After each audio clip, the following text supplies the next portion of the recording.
Coming to a staircase, Stanley walked upstairs to his boss's office.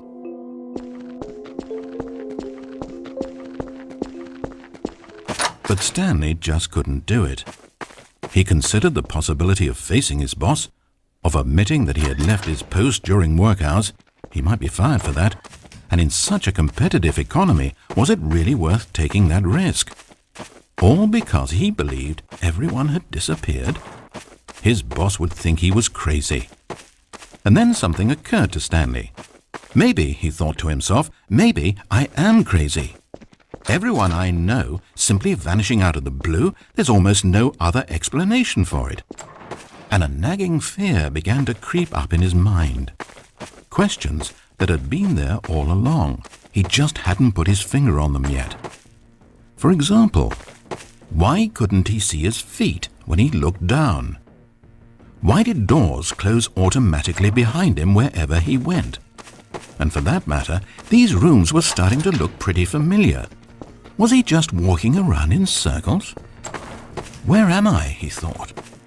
And the more he found himself unable to answer these questions, the more questions continued to arise, until he came to the issue that had been slowly boiling until he could ignore it no longer. Why is there a voice in my head, dictating everything that I'm doing and thinking?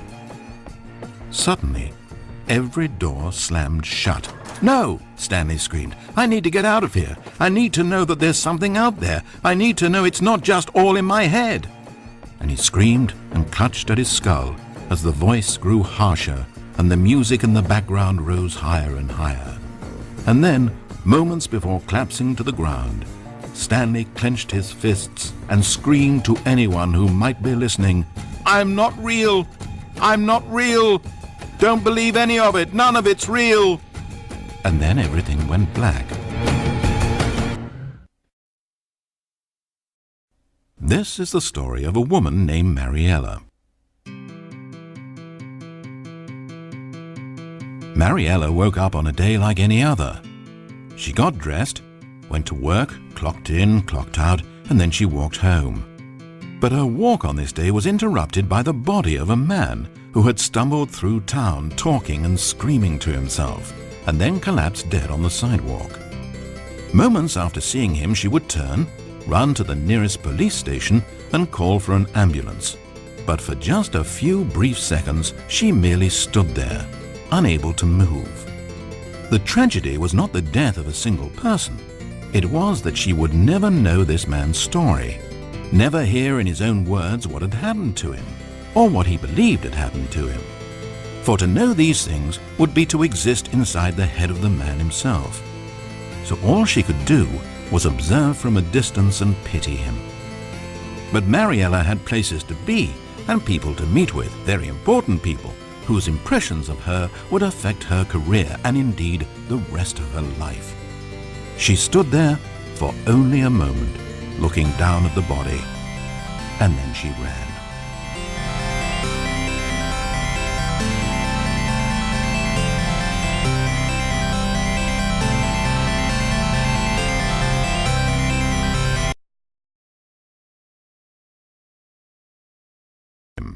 Revealing the ultimate truth of the situation. An enormous control panel Stanley discovered, but not one that controlled simple machinery. Buttons were labeled with emotions: happy, sad. Levers and knobs controlled actions: walking, eating, doing work, or watching TV. Every input on this device monitored not the functions of a machine, but of a human being. And the reality began to sink in. Stanley, like so many other people, reduced to images on a monitor, had been under someone's control, always at the mercy of this machine. Could this have been the only reason employee number 427 was content with his boring job? That a machine had altered his emotions to accept it?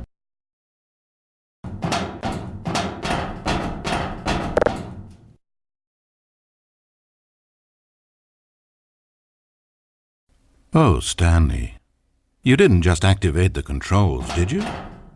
After it kept you enslaved all these years, you go and you try to take control of the machine for yourself? Is that what you wanted? Control? Stanley. Stanley. I applaud your effort, I really do. But you need to understand, there's only so much that machine can do.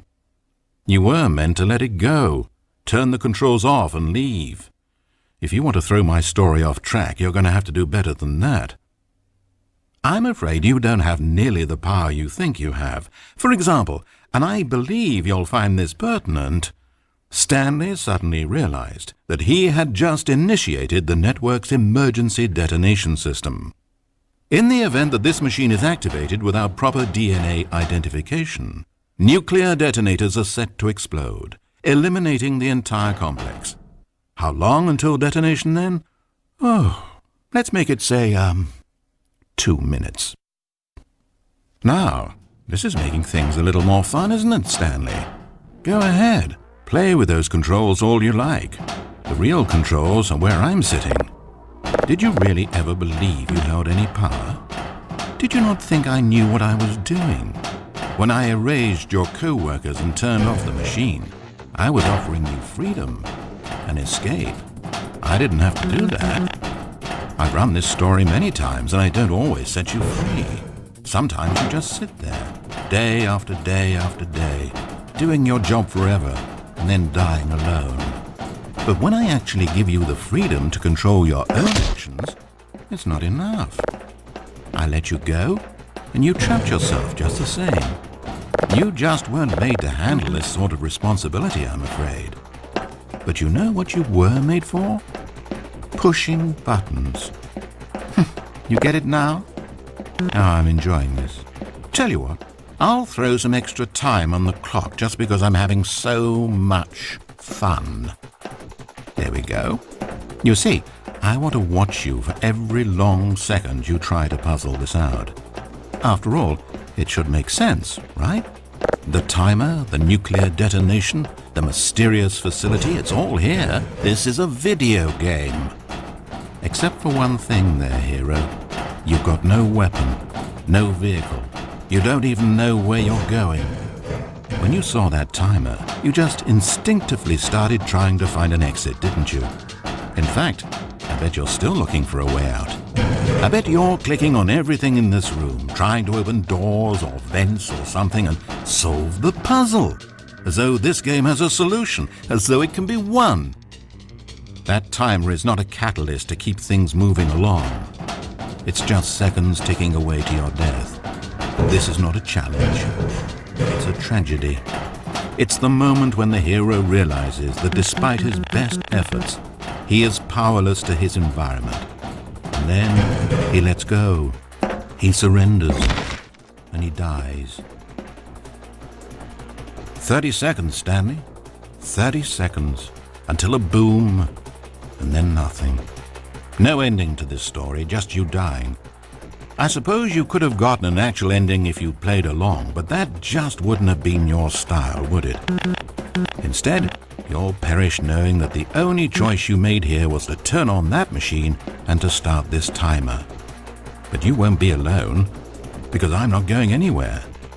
I'll be here to watch every second of your inevitable life from the time we fade in until the moment I say, happily ever after.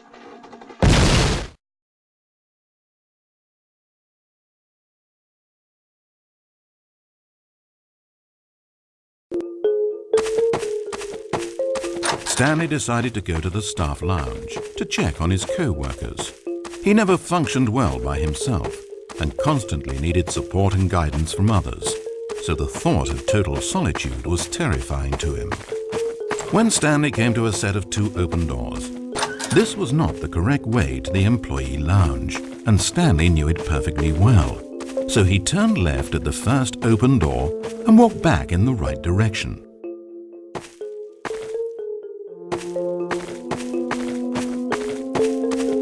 Stanley was so bad at following directions, it's incredible he wasn't fired years ago. Maybe this is why everyone had left. No one wanted to be around someone as bad at listening as him. And since he was walking into the middle of nowhere and thus ruining the entire story, Stanley decided that he would punish himself. So when he came to the elevator and the doors opened, he stepped inside and pushed the button to go up.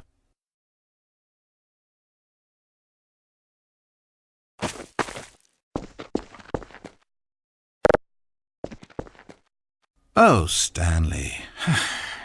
You know, you really aren't going anywhere, and I don't say that deceitfully. I truthfully mean that there isn't a story down here. The story was back up where I told you to go in the first place. Right now, you're just running around looking at empty halls, and frankly, that's perhaps even more infuriating for me. So why don't you throw me a bone, give me a chance, and just let me tell the story I want to tell,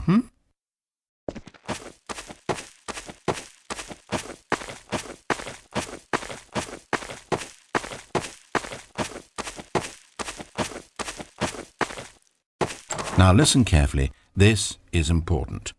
Stanley walked through the red door. Aha, perhaps you misunderstood. Stanley walked through the red door.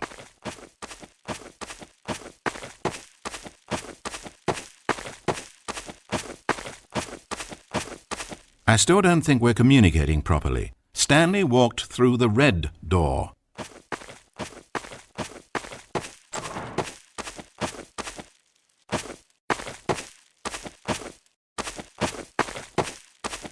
Good, good. Now, if you don't mind, there's something I'd like to show you. But to do that, I think it would be best for us to start from the beginning. This is a very sad story about the death of a man named Stanley. Stanley worked for a company in a big building where he was employee number 427. His job pushing buttons demanded little of him, so there was not much of himself to give, and in this way Stanley's job felt less and less like his every day. But if buttons need pushing one day, it means they'll need pushing the next and then the next. So without question or judgment, Stanley continued to do what the screen told him. One keystroke flowed into another keystroke, flowed into his ride home, flowed into dinner, flowed into waking up, flowed into going to work, and here he was again. Stanley was typing out a complete sentence that said absolutely nothing at all. If in reality no one ever actually disappeared from the office, and Stanley never got the opportunity to make a decision, to choose which path he wanted to take, would his life still have any meaning? Perhaps when we long for something deeply enough, these hopes and fantasies become so strong in our minds that we truly believe that we're there, controlling that person and living that adventure. To manipulate your own thoughts and emotions might mean freedom from a self-imposed prison, but these delusions can be fatal to those who can't tell the difference. And so, Stanley asked, if that door never opened, if I'll never be able to walk away from those people and from these buttons, is this life still worth experiencing? Am I actually happy? Stanley answered this question by pushing a button. Then he pushed a button, and then he pushed a button. Then he pushed a button. Then he pushed a button.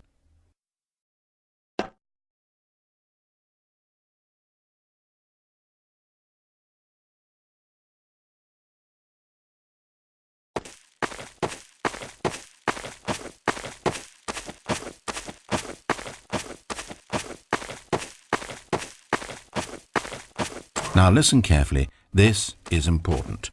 Stanley walked through the red door.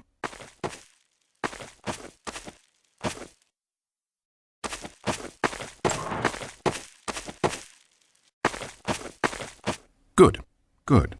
Now, if you don't mind, there's something I'd like to show you. But to do that, I think it would be best for us to start from the beginning.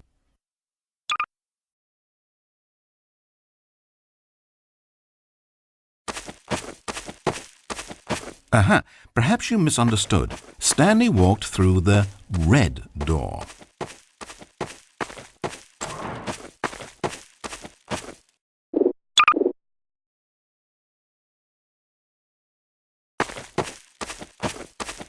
Aha, perhaps you misunderstood. Stanley walked through the red door. I still don't think we're communicating properly. Stanley walked through the red door. All right, fine, go ahead, Stanley. You want to know so badly what's out there? You want to find out what lies at the end of this road you've chosen? Well, don't let me stop you. You see? It's nothing. No one's even built this section of the map because you were never supposed to be here in the first place. It's just a bunch of skybox and dev wall textures. That's it. Is this what you were looking for? Was it worth ruining the story I'd written out for you? I put a lot of time into that, and now well, here you are now, just looking at nothing. To think that that's all I needed to make in the first place, just a whole lot of nothing, and you would have been happy. Well, hey, you still need a little something to do. Am I right? Here, let me load up another map. See if there's something in here that'll keep you occupied. Ah, here's one. Let's boot this up. We'll see if you like it.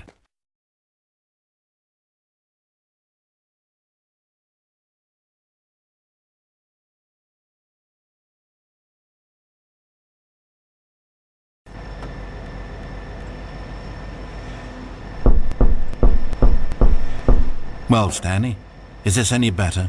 I don't know why it would be. This map wasn't even made for you. At least I created a world specifically with you in mind. I wanted to make you a leading man. This one, well, I'm afraid you're on your own there.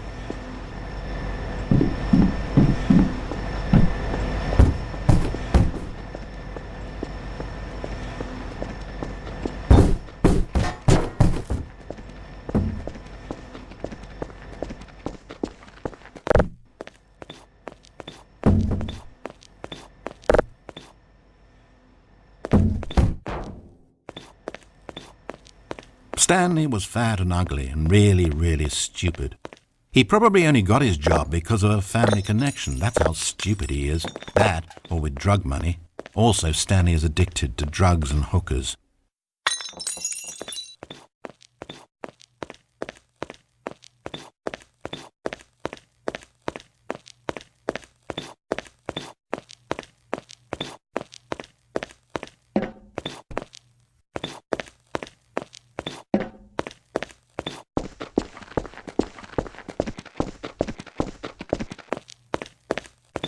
Hold up, my sport. I spent so long talking about you, why don't we just take a break from that and talk about something else for a change?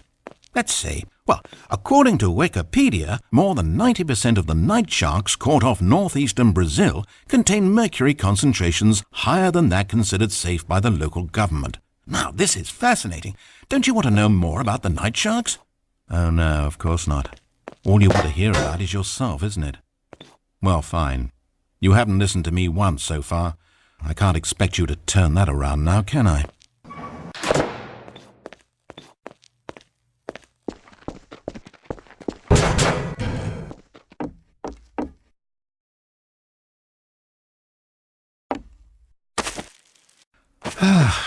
Is this the end of the line? I don't suppose this was a particularly fulfilling experience for you, considering not a single art aspect in this map was created with you in mind. But hey, you're a creative kid. I bet you can come up with a story about this place and why you're in it. And while you're doing that, why don't you think up an ending too? Because you certainly won't find one here. I'm afraid that's the long and short of it. This room and these walls are all you get. Maybe the story ends when you decide you can't live in this futuristic science fiction dystopia world, and you gallantly commit suicide. Or maybe you stand in this spot for all of eternity to guide and greet other travelers like yourself who pass this way. Or maybe you just get bored and you quit the game. Heck, anything's an ending if that's where you stop playing. But whatever ending you write for yourself, Stanley, you won't have my help. You turned your back on me, and now I do the same to you. So, good luck. I think you'll need it. And I sincerely hope that everyone lives happily ever after.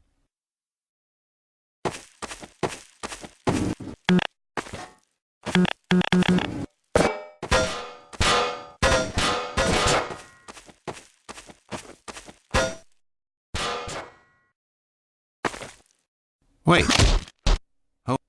Hold on. What are you doing?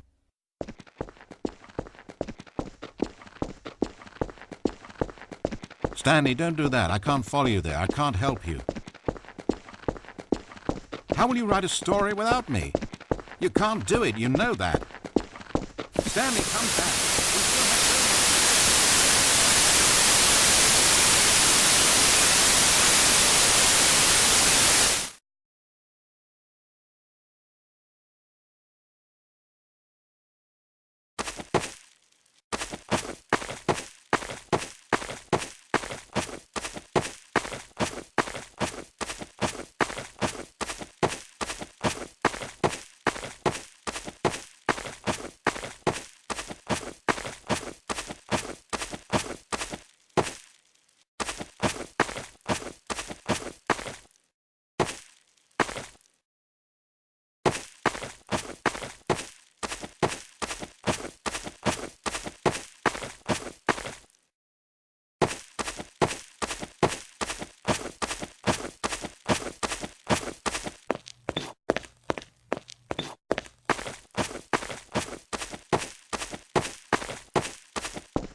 It's sad, I know, but all stories must come to an end. Of course, they say it's the journey that truly matters and not the destination, and I like that idea. To think we might value the paths we walk as much as the places they lead us. Now, I don't know what sort of story you've ciphered out of that world you've made for yourself, but I hope that being the leading man was everything it's cracked up to be. I know it can be a little hard getting around without someone looking over your shoulder, but this is simply the nature of freedom. Besides, I haven't really gone anywhere. Maybe you don't want a guide, but I think I'll always have a place here at the end of every story. I'll step in and wrap things up with a nice piece of dialogue and a reflection on life that makes sense of whatever path you've chosen to walk. And for now, I'm happy to be the destination instead of the journey. But only for now.